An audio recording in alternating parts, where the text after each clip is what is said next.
अरे आरे बादर सारा बेगुने आगर अरे आरे बादर सारा बेगुने आगर अब बरिसाना भोला बाबा के नगरी बोला हर बम बम भोला अब बरिसाना भोला बाबा के नगरी बोला हर बम बम भोला हाथवा में ले बड़ा भांग धतूरा हो हाथवा में ले बड़ा भांग धतूरा हो अब भोला बाबा के चढ़ावा बम बम बोल के बोला हर बम बम भोला अब भोला के चढ़ावा बम बम बोल के बोला हर बम बम भोला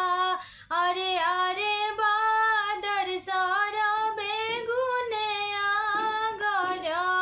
अरे अरे बादर सारा बेगुने आगर अब बरिसाना भोला बाबा के नगरी बोला हर बम बम भोला अब बरिसाना भोला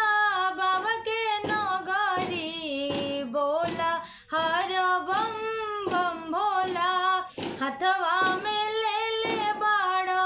मृग के छलवा हो हाथवा में ले बड़ा मृग के छलवा हो अब भोला के पहिरावा हर हर बोल के बोला हर बम बम भोला अब भोला के पहिरावा ना बम बम बोल के बोला हर बम बम भोला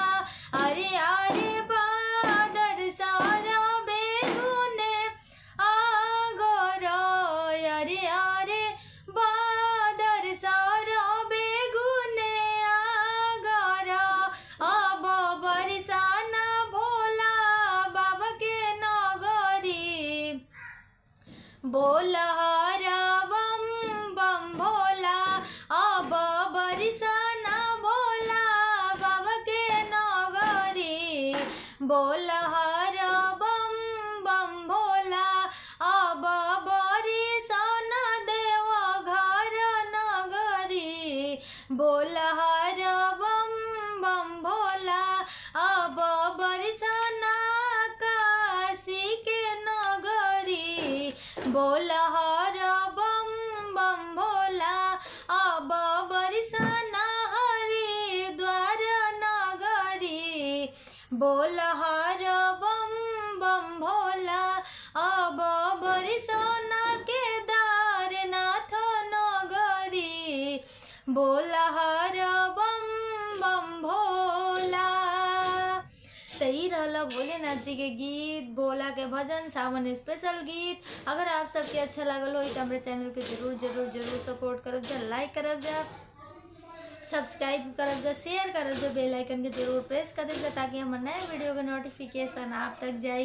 भोलेनाथ जी के भजन अच्छा लगल हो तो हमारे चैनल के जरूर जरूर जरूर सपोर्ट करब जा, लाइक करब जा, सब्सक्राइब करब जा, शेयर करब जा, बेल आइकन के जरूर प्रेस कर देगा। और ये आप लोग अपना दोस्त मित्र जान पहचान में जरूर केहू ना केहू के आप लोग वीडियो हमारे शेयर करी जा ताकि हम आगे बढ़ सके और आप सब खाते ऐसे ही प्यारे प्यारे गीत भजन लेके आवत रही, आप सबके सुनावत रही। जय माता दी, हर हर महादेव।